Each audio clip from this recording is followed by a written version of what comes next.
Howdy everybody, and welcome to Mass Effect Andromeda. For this review, I'm going to do something a little bit different. This first video is going to be my main overview of the game. It's going to give you my general opinions on everything, and ultimately my decision on whether or not I think it's worth buying. After that, I'm going to make several smaller videos that go more in depth about certain aspects of the game. And if you're not interested in those, you don't got to watch them. So, with that out of the way, let's get started. I did not come to the Mass Effect universe right off the bat. When Mass Effect 1 came out, I passed. I was playing a lot of World of Warcraft at the time, and it wasn't an established franchise that I was used to playing, so I just kind of passed on it. But when Mass Effect 2 came out, I went back and played Mass Effect 1, and I fell in love with it. The game built a brand new world, a brand new universe, and it did such a marvelous job that you could overlook a lot of the flaws that the game had. And when Mass Effect 2 came out, I eagerly bought it. At that point, I'd already played through Mass Effect 1 3 times, and after getting Mass Effect 2, between Mass Effect 2 and Mass Effect 3, I played through Mass Effect 2 8 times. Now, only 3 of those were 100% completion. The other 5 were speed runs, but still, I played that game start to finish 8 times. And then Mass Effect 3 happened, and the ending gets a lot of attention. Actually, the ending gets all the attention, but in my opinion, that game has a lot of issues, and that's me being diplomatic about it. I'm actually going to come back and do a whole Mass Effect 3 video at some point, but let's not get into that too much here. Suffice it to say, I'm not a fan. So really, when I was coming into Mass Effect Andromeda, I had no expectations. Mass Effect 3 was not very good in my opinion. And then I found out that most of the BioWare team had moved on into other projects, and that Mass Effect Andromeda was being given over to the team that made the multiplayer component. So really, when I came into Andromeda, I didn't have any real expectations. And then the game hit EA's Early Access program.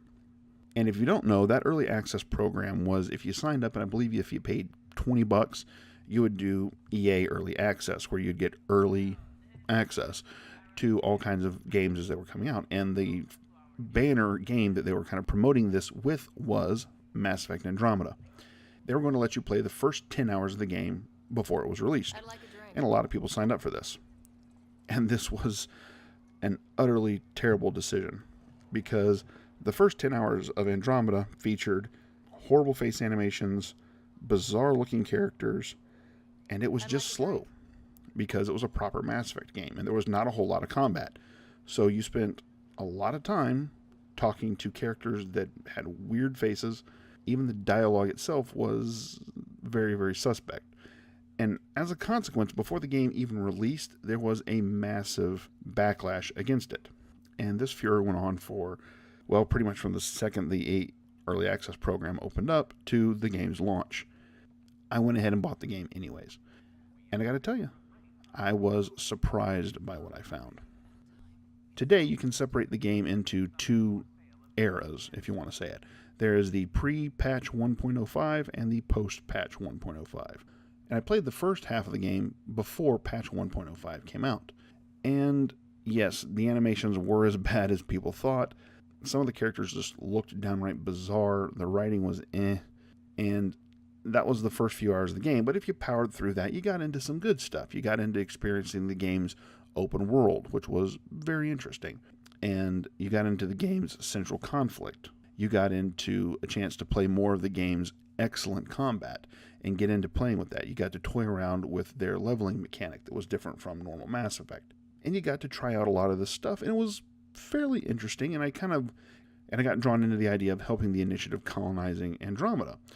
But I wasn't really latching on to the game. It was just okay. And I was really losing a lot of my hope for the game. But then patch 1.05 happened. To say that patch 1.05 completely turned this game around for me would be an understatement. Because they went through and they took everything that people were pointing out and they really made an effort to improve things. The biggest thing that they changed around was the eyes. They got rid of the cold, dead, dull eyes that so many of the characters had and gave them warmer, more human eyes. They improved a lot of the animations. They made characters less twitchy. They just got rid of some truly terrible animations that were in other areas. But the one thing that they fixed that changed things more than anything else and it sounds odd, is they fixed an audio bug with your Nomad. The Nomad is a vehicle that you use to drive around the open worlds, because these open worlds are quite large, so you need a vehicle to get around in. And when you climb into the Nomad, what they had were audio files, essentially where your companions would talk to each other in the Nomad. And there was a bug that was preventing those audio files from playing, and so you'd never heard them. So prior to this, the other characters were just kind of there. They didn't do much, they weren't that interesting. And then the patch happened. And then those audio files started to play. And as strange as it may sound, just that bit of characterization, just that opportunity to have these ongoing conversations between your characters really brought them to life and hooked me into the game in a way that the game hadn't done before. And it really turned the game around, in my opinion. So let's get into my overall impressions of the game. And the impression that I get from this game is that it was made by people who understood Mass Effect. They knew what made Mass Effect great, and they tried to make that happen in this game. From Mass Effect 1, we have the world building. Andromeda is going to a brand new galaxy with a brand new cast of characters. You've got a lot of the stuff that you brought from the original trilogy, but there's still so much stuff that you have to create for this new series. And they did that magnificently through character dialogue, through the opportunities to just talk to people. You can go out there and virtually every conversation has multiple opportunities to fish for more information from people, very reminiscent of Mass Effect 1 and 2. They brought in the exploration from Mass Effect 1, but they actually did it properly. The maps are not empty. They're large. They've got a lot of stuff going on in them, and your vehicle to get around in them actually feels like it's a vehicle now. So you have that opportunity to go out and explore. And then they brought in the character focus of Mass Effect 2. None of the characters are particularly central to what is going on in the game's story, but every single one of the characters' arcs ties back into the idea of the Andromeda Initiative and what's trying to go on. And then they brought in the good parts of Mass Effect 3. First off, the combat. Combat had never been Mass Effect's strong point. Mass Effect 1's combat system was very janky, just not terribly good. Mass Effect 2's improved, but was not that interesting. It was a very linear, cover-based shooter. But then Mass Effect 3 came in, and for the first time really had a good, solid third-person shooter going on. Then they brought in the aspect of making the other characters feel alive, and unlike in Mass Effect 1 or 2, where everybody stood at their one spot on the ship doing their one thing all the time, the characters in Andromeda, just like in Mass Effect 3, move about the ship. When you land or you dock somewhere, they move out into the city or the surrounding area to do their thing. It makes it feel less like you are in a ship full of mannequins and more like you're in a ship full of people, and that is fantastic. They also brought in a lot of the weapon mods from Mass Effect 3, which I still prefer a lot of the weapon mods from Mass Effect 1, but at least the ones in 3 existed and they brought them into the game. However, the inexperience of this group shows because, again, this is the team that made Mass Effect 3's multiplayer. They had never made a full game before. Andromeda is their first game, and to have your first game be something the size of essentially the fourth installment in the Mass Effect franchise, that's a lot to put on somebody. And again, it shows. After Mass Effect 3, most of the writing staff of BioWare moved on to other games or other companies, and the writing definitely suffers in this game. If I was going to say one thing about it, I would say that it suffers from the Joss Whedon effect. Anybody who's watched a lot of the Marvel movies kind of knows how Joss writes his dialogue. Everybody has a quip. Everybody has a smart remark to say about something. There's always a joke being made. There's some sarcasm. There's an in-joke. There's something. Everybody has that little thing going on. And a lot of the characters in Mass Effect Andromeda talk that way. When you're in a 2-hour-long movie with a bunch of superheroes, that's okay. When you're in a role-playing game that's going to take you 50, 60 hours to finish, it wears on you. You just want to have a normal conversation with somebody. You don't want to have a quip off. You just want to talk to them. The structure of the game is very disjointed. There is a central storyline to the game. There's actually two. There is an aggressive alien race that you're having to fight against, and there is your attempt to colonize Andromeda. And the problem is the two just don't mesh.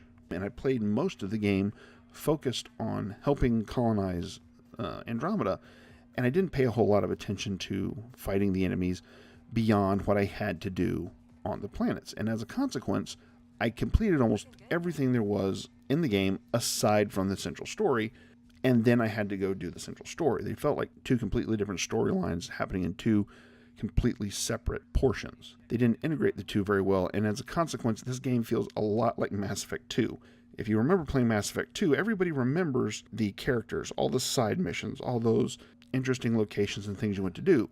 The part that a lot of people don't talk about is the central story with the collectors. Really winds up feeling like a filler. Like, we need bad guys that are kind of related to the Reapers to give you some reason to do the stuff that you're going to do in the game. Well, Andromeda suffers from the same problem. It feels like these bad guys are in here just because, well, you're supposed to have bad guys in a Mass Effect game. And they have the amount of creativity and heart put behind them that you would expect from somebody who's just putting in a bad guy because you're supposed to have a bad guy. The other problem is that the open world is not implemented terribly well. You have a lot of very cool missions. I mean, you have genuinely interesting missions going on in the game. The problem is that the open world gets in the way. Whereas in a more linear game like Mass Effect 2 or 3 or 1, or, well, in Mass Effect 1, 2, or 3, when you come to an area and you start a side mission, you generally go from start to finish in that one location in one sitting without anything interrupting you. And that really lets you get into the story and focus on it. Well, with the open world, you'll often have the story start in one place and then you have to go continue it in another. Well, along the way, you're going to run into an enemy camp that you have to clear out. And, yeah, there's this other quest that I want to go do over here. And I'll come back to do that. And, oh, what's that map marker? Oh, right, it's the other part of that story that I started. I guess I better go finish that.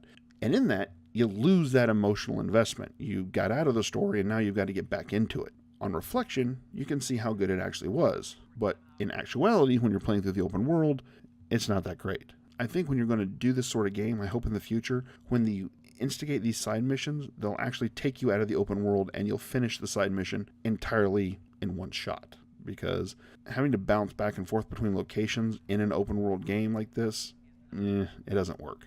Finally, there's those pointless MMO style go collect 10 plant side missions that are just filler. This is something that's been kind of a staple of a lot of RPGs, and it happened in Mass Effect 3. The why isn't somebody else doing this effect. This botanist wants me to go get 10 plants. Well, I'm busy trying to save everybody. I don't have time to go collect your plants. Go get the intern. And those kind of quests exist, and they don't do anything. For instance, in Mass Effect 1, if you had a side quest, it did something. It either advanced the story in some fashion, or it built the world. It existed for a reason. And then in Mass Effect 2, you had the N7 missions, which were interesting, self-contained, small missions in a locale where there was just something interesting to go do. And they worked good. They built the world, and they were fun. And then came Mass Effect 3, where you were the galaxy's biggest snoop, and you would hear that somebody lost some doodad in some place. Can you go get it? And you'd go to that place, pick the doodad up without even landing on a planet and getting out of the Normandy. You'd pick the doodad up, you'd come back to the Citadel, and you'd hand it off to the guy. And that was a mission. Well, those missions are in Andromeda, and those have got to stop. Moving past the structure of the game, you get into the tone. And the tone is a lot to do with the writing, or at least the writing causes the problems with the tone. Because there are moments in this game that are very somber, that are very heavy, that something has happened that you should take seriously and it should have an emotional impact. And then somebody has to make a smart remark, be it Ryder or one of your crewmates. Somebody has to go and be funny, and it doesn't work. And even in Mass Effect 3, when you had a low point, for instance the mission on Thessia, it's one of Shepard's lowest points, and the game let it be low. It let it suck. Alright, it let the player be depressed. People didn't have smart remarks. Everybody was sad and unhappy. And the game let that carry on for a little while before the tone shifted again. Well, in Andromeda, the tone is being yanked all over the place. You never really are allowed to get into the moment. And that is something that they're going to have to work on. Next up, the UI. It's painful. It is Skyrim levels of awful. I'm actually planning to do almost an entire video just about how bad this UI is. Suffice it to say that the UI never disappears. A good user interface should just disappear. You should know the hotkeys, you should be able to assimilate the information, you should be able to quickly get what you need out of the UI without ever even really being conscious of interacting with it. It just should become second nature. And the way they've designed Andromeda's UI, it will never be second nature. And finally, they brought back elements that frankly never made sense to begin with. For instance, resources. You were expected to go out and accumulate things like your own copper and your own iron and your own element 0 for crafting various things like weapons and armor. Really? Really? You're going to make the person that's trying to save every human, every alien life in Andromeda, and you're going to make me go scrounge up iron so that I can craft a new shotgun. And I'd like to remind you that as far as resources, the Nexus, the central space station in the Andromeda Initiative, is over 14 kilometers long. And nobody can find 2 pounds of copper in that space station to give me to make a new shotgun. Resources have never made sense in these games. They don't make any sense here. They're not fun. Why are they still here? Similarly, weapons upgrades. This has been a problem since Mass Effect 1, when you move through the assault rifles by going from a tier 1 assault rifle to a tier 2 to a tier 3, blah blah blah, all the way to a tier 10. And nothing changed. They're still just the same gun, just with its stats slightly better. And we got the same thing here. It's not interesting. It's just boring. It's just a slight stat upgrade. It's not interesting. Get rid of it. And last but not least, we are still scanning planets. Why? This has been unfun since Mass Effect 2, and it's still here. Oh my gosh. But moving beyond the inexperience, there's promise. Because again, this looks to me to be a game that was made by people who understand Mass Effect and what makes it great, and wanted to make a good Mass Effect game. And all those things that I'm talking about can be fixed with more experience as writers, as game designers, and with more of a feeling that they are now stakeholders in Mass Effect. They can start to fix these issues. These are not systemic problems that cannot be fixed moving forward. In fact, the very existence of patch 1.05 to me indicates that this group understands what happened and what went wrong and are demonstrating a willingness to fix it. And to me, that gives me a lot of hope going forward. And if you have to understand how I feel about the game, well, the first time I played it, I didn't bother to record footage, which is kind of stupid. But when I realized I was going to have to go back and play the game a second time to record footage for this series of reviews, I didn't hesitate. I fired up New Game Plus and got on with it because I was eager to play the game through a second time. So, my final rating is not going to be given because I'm not going to do ratings. I don't like the numbers. I think everybody has a different scale of what they think is an acceptable score, what is a fantastic score. Scores are stupid, so I'm not even going to give you one. What I will say is that if you are a fan of Mass Effect 1, 2, and 3, or any one of those, go out and buy this game. It's a good game. You will enjoy this game. If you're not a fan of Mass Effect, but you like third-person shooters or sci-fi games or good RPGs, wait for the game to go on sale and pick it up then. It's a solid purchase at 20 or 30 bucks. So, where do we go from here?